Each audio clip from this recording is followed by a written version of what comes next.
السلام علیکم ورحمۃ اللہ وبرکاتہ۔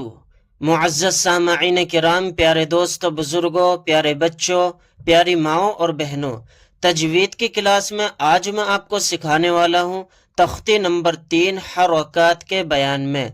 زبر زیر پیش کو حرکات کہتے ہیں۔ زبر زیر پیش کو جلدی پڑھیں، تھوڑا بھی نہ کھینچیں۔ الف ہمیشہ خالی ہوتا ہے، جو الف خالی نہ ہو وہ حمزہ ہے۔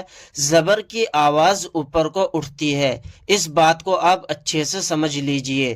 یعنی الف کے اوپر زبر آ گیا تو اس کو الف نہیں کہیں گے، اس کو حمزہ کہیں گے۔ جیسے حمزہ زبر آ، با زبر با، تا زبر تا، اور اس کی ہجے اس طرح سے ہوگی: دال زبر دا، را زبر را، دا را، سین زبر سا، دا را سا۔